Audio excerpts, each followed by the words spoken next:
après-midi. Bienvenue à la Société géographique royale du Canada. Welcome to the Royal Canadian Geographical Society's Gold Medal Ceremony to honor the Right Honourable Stephen Harper for his lifelong commitment and dedication to Canada. Congratulations.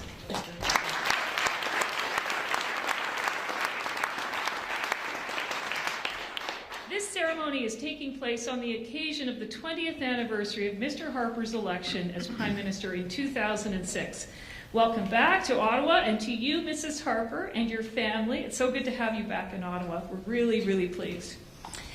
Et au très honorable Jean Chrétien, le 20e Premier ministre du Canada, nous sommes très touchés que vous avez accepté notre invitation de participer aujourd'hui pour démontrer votre amitié avec Mr. Harper. You guys are really good friends, we hear.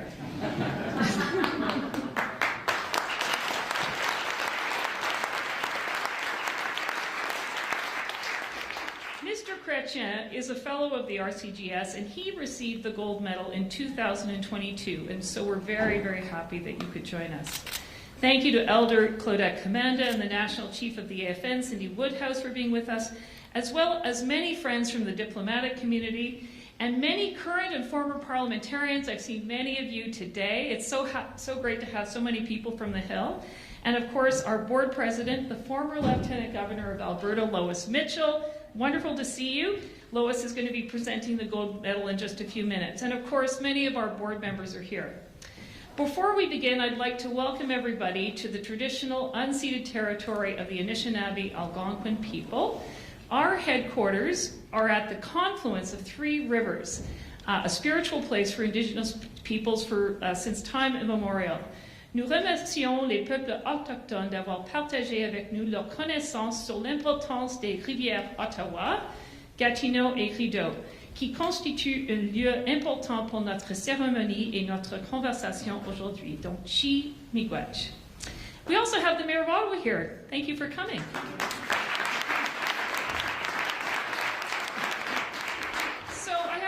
Again, when you leave this ceremony today, you'll see cards upstairs, and it's for the True North Strong Fund. And today, we're making a little announcement. We have established a fund in the names of the Right Honourable Stephen Harper and the Right Honourable Jean Chrétien called the True North Strong Fund that will help the Royal Canadian Geographical Society promote Canadian identity, sovereignty, and unity. And we think those three things are really important right now.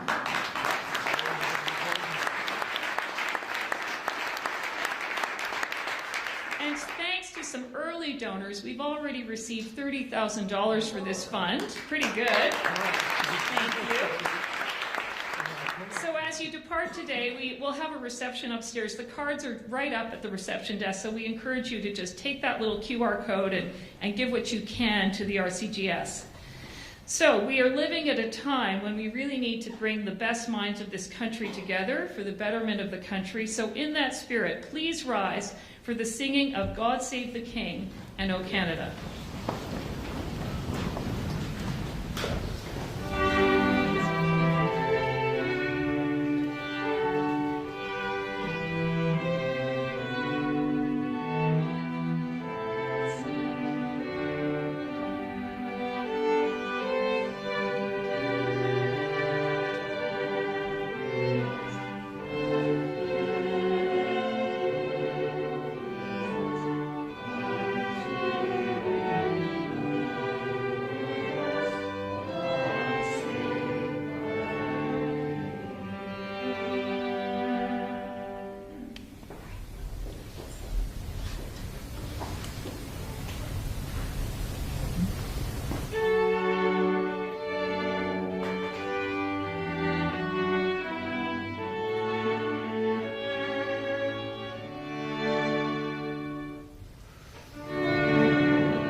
ago, on January 23, 2006, in Calgary, on a campaign stage, as the election results were pouring in, Calgary West MP and the leader of the newly merged Conservative Party of Canada, Stephen Harper, became Prime Minister Stephen Harper after winning one of the longest election campaigns in history. I remember it. It went on and on and on, lasting 8 weeks over both Christmas and New Year's holidays. How can we forget it?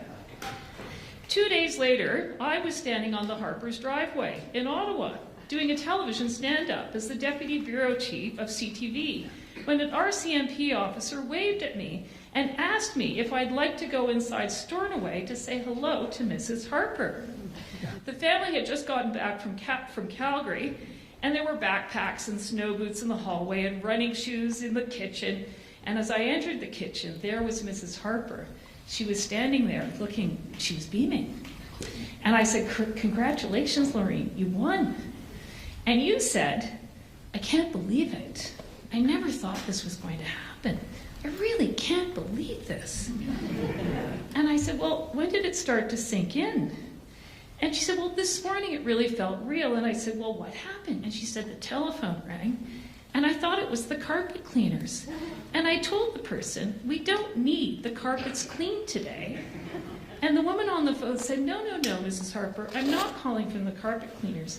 I'm calling from the White House, and I have George W. Bush on the wall."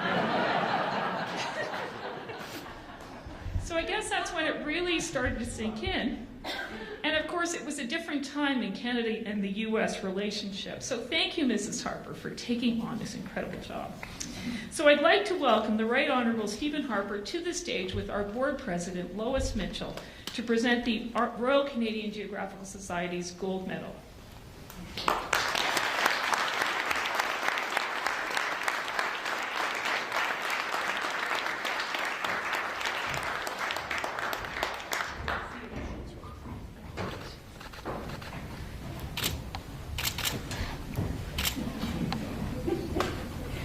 So I'm going to read from the citation.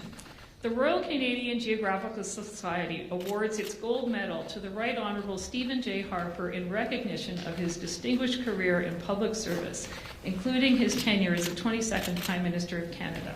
Mr. Harper emphasized the importance of Arctic sovereignty to Canada. His government oversaw the creation of Canada's first urban national park in the Rouge Valley, protected Sable Island as a national park reserve. He expanded Nahanni National Park and created a new national park in the Northwest Territories.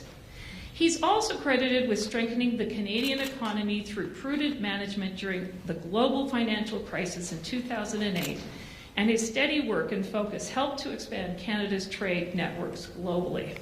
For his exemplary leadership, the RCGS is honored to award the Right Honourable Stephen J. Harper with its highest honour, the Gold Medal.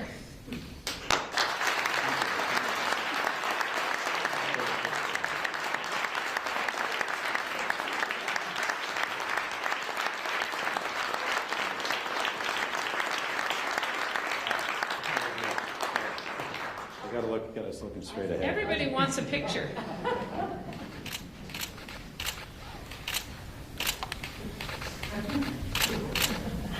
Great. Thank you. So, thank you, Lois, and thank you, congratulations, Mr. Harper. You can take the seat in the center. Je vous invite maintenant à accueillir avec moi sur scène le très honorable Jean Chrétien, 20e Premier Ministre du Canada. Joining Mr. Chrétien will be John Geiger, the CEO of the Royal Canadian Geographical Society, who will moderate a conversation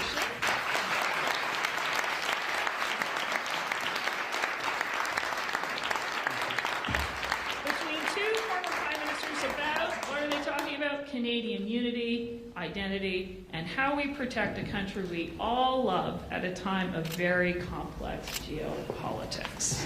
This is going to be good. Enjoy. Thank you, Rosemary. Thank you, honorables, for joining us today. 4 years ago, the historian J.L. Granatstein created a list of Canada's national interests. He argued few Canadians think about them, and that the federal government scarcely ever bases policy on them. And it was a very short list, so here they are. The first, Canada must protect its territory and the security of its people. Second, Canada must strive to maintain its unity. Third, Canada must protect and enhance its independence. Fourth, Canada must promote the economic growth of the nation to support the prosperity and welfare of its people. And fifth, Canada should work with like-minded nations for the protection and enhancement of freedom and democracy. I think it is probably fair to suggest that Canadians are thinking about those national interests more these days. We find ourselves at a moment that is unprecedented, I think, in our lifetimes, and for which many are concerned about the national interest. So thank you both for being here, and Mr. Chrétien, particularly thank you for your presence, which is an honor to Mr. Harper. I would like to begin with a question for both of you as two Canadians who have devoted your careers to strengthening Canada. You both had a strong interest in the Arctic. Mr. Chrétien, from your time as Minister of Indian Affairs and Northern Development, and later driving the creation of major national parks in the north. And Mr. Harper, you had an Arctic policy that included a focus on, from our standpoint, focus on searching for the lost ships of the Franklin expedition, but as part of a broader use it or lose it northern sovereignty strategy.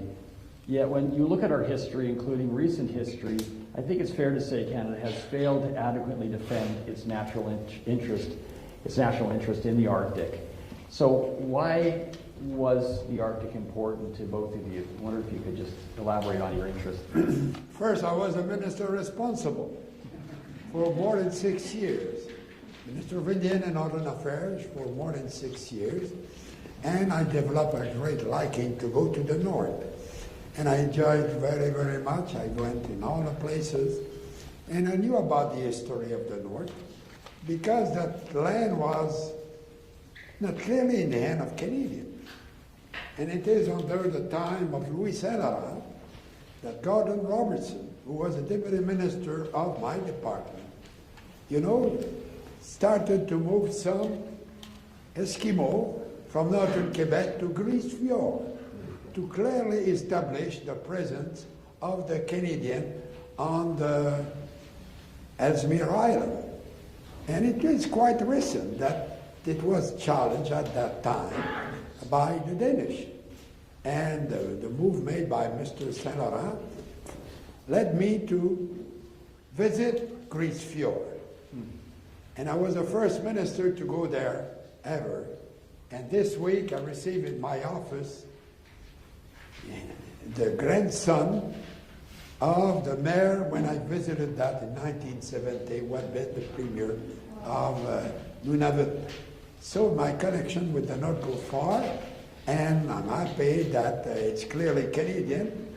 And now some people look at Canada and would like to take it over from us. But we stand on guard, don't worry.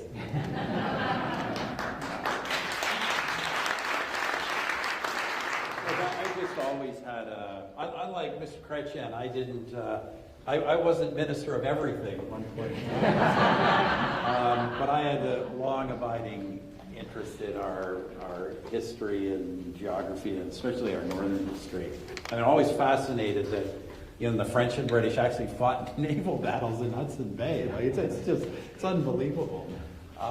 It's such a great part of Canada. So look, but my concerns were different. I think the reality is, in law, Canada took possession of those territories in 1870 and then 1880. But the reality is Canadian sovereign presence is extremely spotty, especially up until the 1950s. And even after that, we've kind of had periods of neglect. So, I believe that in the geopolitical circumstances I was taking office in, that there were long-line threats to the north were actually quite serious. I think I've been borne out in that regard. I didn't anticipate them being our southern neighbor.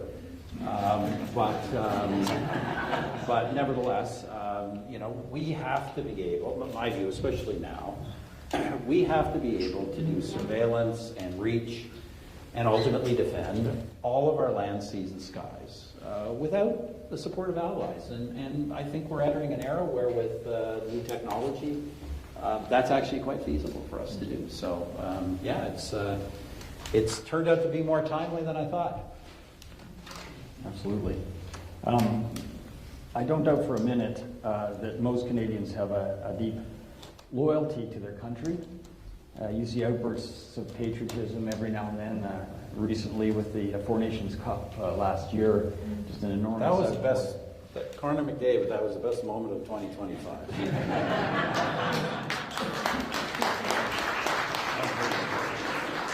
Connor, hopefully we have If only a prime minister could do something like that. hopefully we'll have another Connor McDavid best moment in the next couple of weeks as Canada, of course, competes, Team Canada in the Olympics. But outside of sports, how do we reinvigorate a sense of Canadian patriotism, especially following years in which we were told that Canada is a country without a core identity, without a mainstream? How do we get Canadians excited about the country? Well, let me just tackle that one quickly. Look, we are living in an age. The one thing, I travel around the world on business now, still do a bit of politics. The one thing about this world, whether we like it or not, we are living in an age of nationalism everywhere. Revived nationalism. And there is no reason why this country should not be as nationalistic as anyone else. We have a lot to be proud of. It's a tremendous country. I think just about any person almost anywhere in the world would love to be here, to have the circumstances of our country. We have a great history. Obviously, we have a great land, a tremendous, gift of Providence. Great land, but we have a great history. And, there's been so much emphasis in the past, let's say, decade, about all the things we've done wrong. Okay, fine. But look, all the things we've done wrong have been things that like the things we've done right, that we have built upon. We've corrected mistakes. And we've built, I think, quote, Mr. Chrétien, the best country in the world. So, let's be proud. And our pride doesn't have to be just, not liking Donald Trump. We should be proud of who we are as a people and as a nation.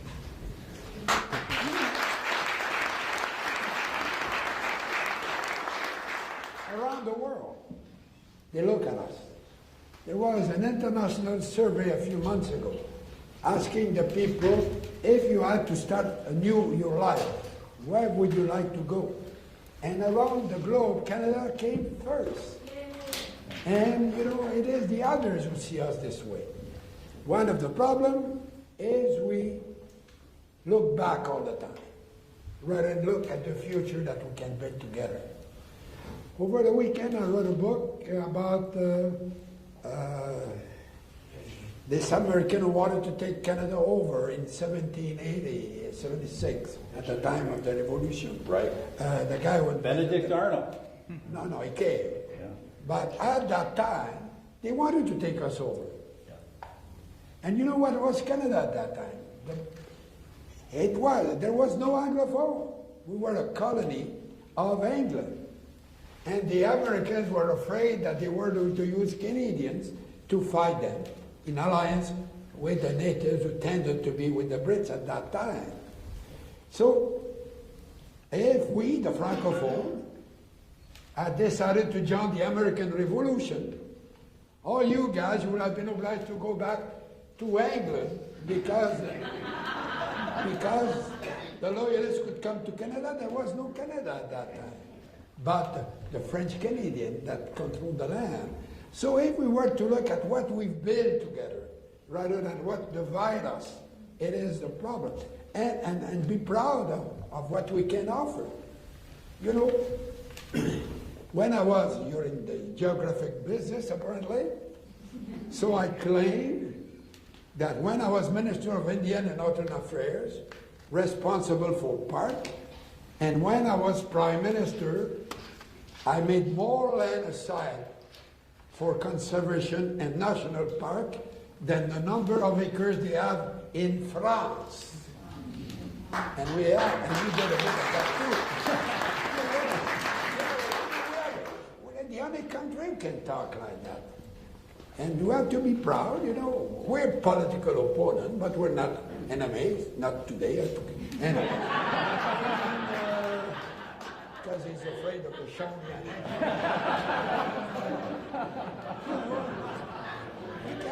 No, but we have lived something that is an example to the world. to have two official languages that, you know, we have treated the native better than the Americans. Not as well as we should have, but much better. We never sent the army to kill them. And we sent some missionaries who wanted to take them to heaven, and it was a controversy apparently. But, you know, and the French were here, and the Anglophone came, and now 50% of the population came from all the nations of the world.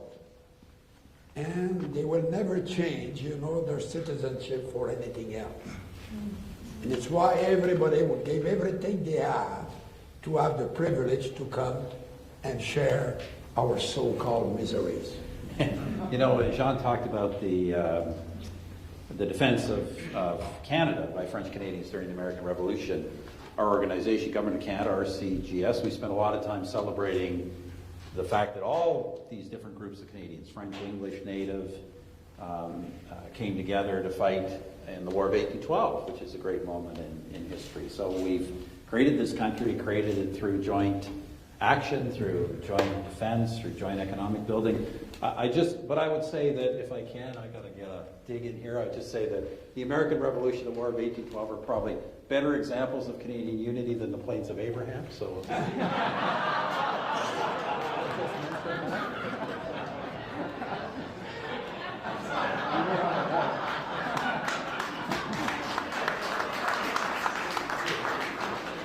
Well, and the incredible role, of course, that Yeah, but Indigenous... we cannot rewrite history. I was not there to wake up Montcalm when Wolfe came in the middle of the night. And the Brits tend to arrive in the middle of the night. They did that in the Falkland about 50 years ago. Yeah. So be aware, be awake. With Phineas Albion. But you're right, and the Indigenous contribution to the War of 1812, which I think Canada would have been lost without the war who intervened. We burned the White House, but we will not repeat it. It's part of it's been torn down by the current incumbent.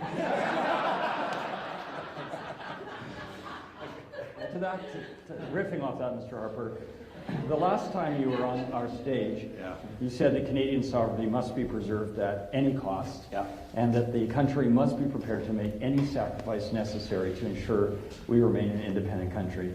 I'm wondering if that analysis still stands. And yeah, absolutely. I guess, Jean, as obviously his history as a Canadien Français. My ancestors came to this country in 1774, 1 year before the American Revolution. My great-great-great-great-grandfather led militia efforts in New Brunswick during both the Revolutionary War and the War of 1812 to fight for the crown. So it goes, for someone like me, it goes back a long way. I think the countries, I love the United States, but I'm not an American. I think our country's different, worth preserving. I don't want to suggest that we should go around kind of accepting unacceptable costs. But the fact of the matter is that the country's worth preserving. That I think there are costs that are going to have to be paid under the current circumstances to do that. But there's also enormous opportunities. It's not all cost. There's a lot we can do that we haven't done to make ourselves more competitive, more wealthy, more connected to the world. And this is an opportunity for us to take advantage of these circumstances. So let's do some nation building. Mr. Chrétien? I'm not discouraged at all. I think that we're living a very important time in the world. It's a big shift. It is probably what I would call the beginning of the end of the American empire. And it has to come. All the empires change. So now, it's accelerating. But we are in a very good position because we have the land, we have, the best educated people in the world. Do you know that? And we have the tolerance that is a great value. We have the sharing that does not exist in many other countries. We have less very, very rich people per capita, but less very, very poor people too in Canada. And we have the unity that we have to fight all the time about that. It's there and it will always be there. But we have managed quite well to survive, you know, and at this moment, our friend from the South has created a mood that a Canadian have never been so proud to be Canadian. You know, in my province of Quebec, it's still the same thing today. You know, the desire to have a referendum is very low in Quebec. Don't know what the hell is going on in Alberta. But I have to go there. I have 500 cousins. I didn't sign the petition. Any Tories did? I'm told I not. want an answer. I'm told not. Anyway, we're having fun. Canada will remain united, don't worry. Well, I guess just on that point, you each have dealt during your tenure as Prime Minister with the stresses of... Can I just say something about that? I was no, not on Alberta. I just want to tell you something about Quebec. It'd be interesting to see how the election unfolds there, but I recently ran into, it was actually the airport here in Ottawa.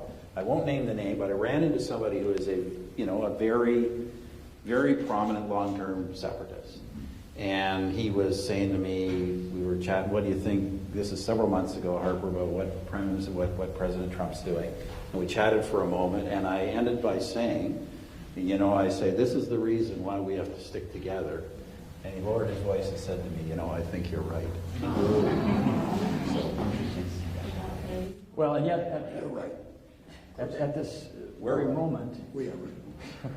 this very moment, we're at the moment we need to be strong and united. We are once again facing forces that would seek to pull us apart. And I guess based on your experiences, Mr. Chrétien, with Quebec sovereignty and Mr. Harper with Western alienation, how do you think Canada can strengthen national unity? What can we do at this moment? Those of us who love the country, are deeply invested in the future of the United Canada, what can we do to address that sentiment in those places? The problem is we don't know enough the history of Canada. I'm amazed by the ignorance of the people. When I refer to the fact that at the time of the American Revolution, we decided to stay in Canada.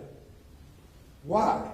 It's because the king of the day guaranteed to the French the language and the Catholic religion. And the Pilgrims of Boston were mad at the British because he had made a deal like that.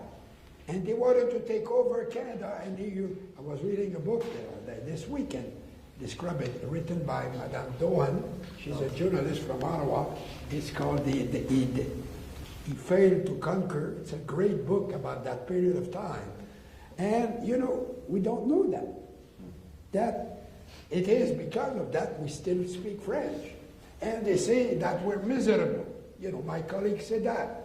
I said, it's terrible. We were 60,000 French Canadians in 1763, when by the Treaty of Paris we were ceded to the Brits. Miserable that we are, we went from 60,000 to 9 million. It's not that bad. There's more people than in Belgium, in Switzerland, in Finland, in Sweden, in Norway, and anyway.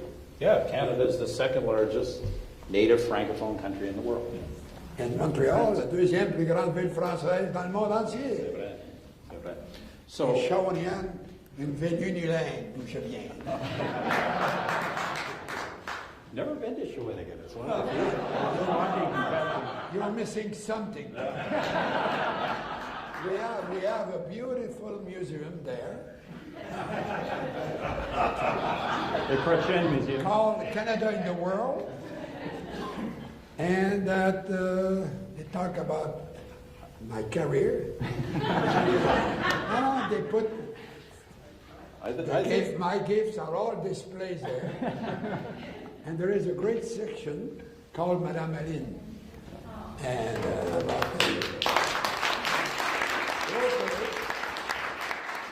and it's all Canadian. Well, I think my people might have said and whispered to me that I probably didn't have a chance of winning in Shawinigan. Anyway, I was going to say, I don't want to get too much into the politics. I'll just say this, that, you know, in our time in office, myself and colleagues here, you know, Quebec, the support for Quebec sovereignty went to its lowest level since the early 1960s. And support for Western separatism vanished completely. So, you know, look, there are people obviously in both parts of the country who think differently, but I think the reality is federal government manages this country right, puts the stress on unity and not on ideological tangents, and there's no reason why we can't pull the country together at this moment.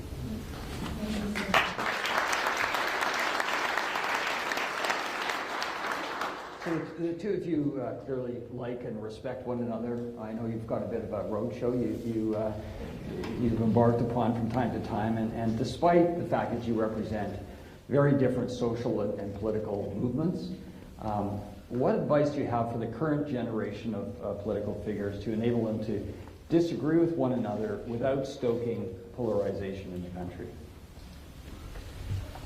You know, the communication of today have changed. And the gossips of the taverns, you read them every morning on this little machine. And all that is terribly negative, terribly negative. And I don't know how we will counter that.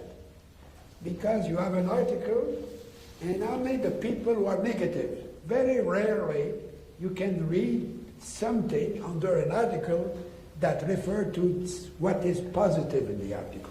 It's always what can be negative. And so that means that all the young people have that in their hands all the time, and looking at that stuff, a lot of time it was pure invention, lies, and nobody correct them. And that will have to be corrected, I don't know. But I lived the same situation in a way. When I was elected, Parliament, we had no TV, no radio, no nothing. It was a debating society. And there was a lot more. You know, now it's on TV. So it's dull. Because, you know, they read a text prepared by somebody else. The House of Commons, in my time, you had not the time to have notes. The right to have notes. If you could not speak up your mind, you could not talk. And if you lie, my God, Trump will be in trouble. If you lied in the House of Commons and you could not prove, you know, and if somebody accused you of lying, if you cannot prove it, he was expelled of the House of Commons. And now these things, these values of what is the truth seem to be have disappeared. They all look with what attract attention, what is attractive for the media and the communication of today. And we'll have to overcome that. But we have overcome the arrival of radio, TV, the television in the house and all that. So eventually we'll find a solution. Probably I will not be there to find it.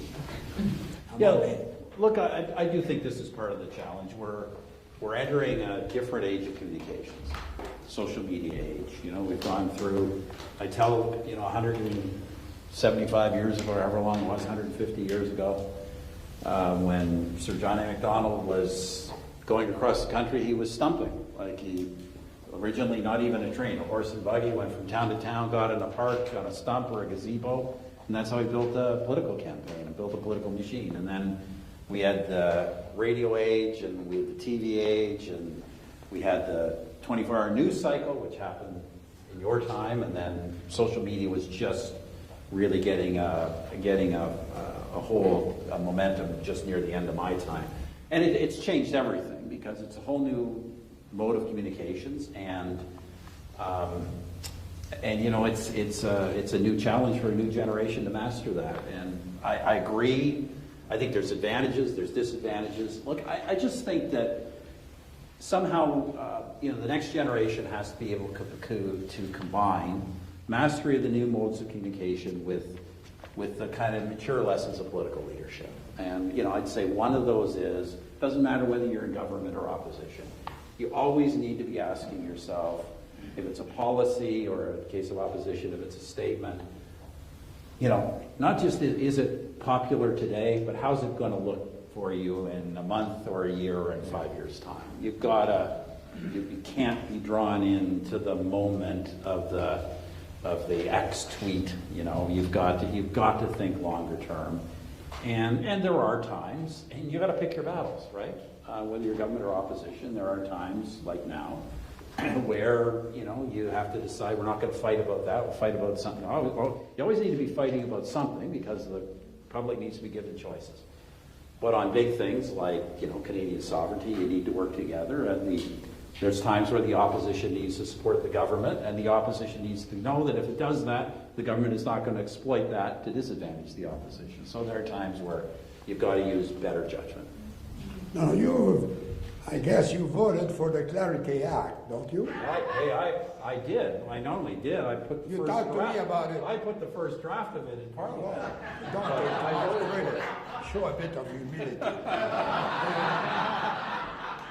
But on that, he was in the opposition. Yeah, I supported And he supported me, and there was some problem with that, probably for him, not for me eventually. But it is something that nobody remembered. Now nobody talks about it. If you read it, it's not only a vote. The question has to be approved by Parliament of Canada. And if you want to separate, there is a series of steps that you have followed that are very complicated.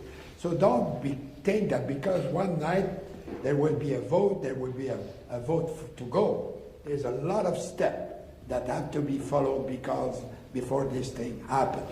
And it is because we decided that at that time. Why? Because some people were claiming that with one vote we will lose Canada. Remember that? I remember, I said, that makes no sense. One of my friends in Chorian would forget his glasses home, and I would not be a Canadian the day after, because he would have voted. And those who were telling that one vote was enough, I used to make the joke that, the NDP, I don't want to talk politics, it's a reality. Their name is an illegal name. They call themselves the New Democratic Party since 70 years. So it's not new at all. So it's false advertising. And they wanted to change their name one day at their annual meeting, and they failed. You know why? Because they didn't have 2/3 of the vote. So they were willing to let go the country for one vote and not get another name than an illegal name. They needed 2/3 of the vote. Just, relax. Canada is there for a long time. Nice. Thank you. So you're here today at Canada's Centre for Geography and Exploration, and soon the entire country will be witnessing an adventure of exploration at a level that no Canadian has ever previously achieved. The launch of Canadian Space Agency astronaut Jeremy Hansen aboard Artemis II, a mission to orbit the moon. He will be the first non-American to reach the moon, and he will be one of 4 people to have been the furthest from Earth of any human being ever, and he's a Canadian. And so obviously this is on a scale, you talk about Bernier and Stephenson and some of the great explorers of Canada's history, but this is on a level that's completely beyond anything that they achieved. And in fact, it's more than a great achievement in Canadian history, but in world history. So Mr. Chrétien, you met John Glenn, and I just wonder if you have a message for Jeremy Hansen on the eve of this incredible moment. But you're very impressed when you meet a person like that. But it was something that was a great moment. When I was a young politician at that time, and I thought it was a great day. But it had been slow on that course, and now we're starting again to look at that to see if we cannot make more progress. Of course, science has made a lot of progress in the last 50 years and will make a lot more. But that will change a lot of our habits in life. We discussed some of the progress we made that some kind of problem. But to go to the moon is still very extraordinary, and to have a Canadian on the moon, it would be a great day for us. Harper. Yeah, I can only agree. I think we were all, I think of the moment, Chris Hadfield's, time on the space station, and I think one of the greatest music videos of all time. Chris Hadfield's. You say that as a musician? Yeah, that's from outer space. So, power to him, represent us. Just make sure that while you're up there, and I'm sure it's a joint mission that Trump hasn't taken the Canadian flag down. Put up the US flag. Make sure we got our flag there. It's so far so good. looks great. So, Prime Ministers, you have developed a genuine friendship over the past decade. I think I speak for many Canadians when I say that when you are on stage together, you give hope to the idea that we have a lot more in common than we disagree on. You show that there is a better way, and so thank you for your leadership of this great country, and thank you for your inspiring example today. Ladies and gentlemen, I would like to invite you now to all join us for a reception upstairs in the main gallery, and I hope you will take along one of those RCGS True North Strong donation cards when you do. So thank you, gentlemen, very much. Thank you very much.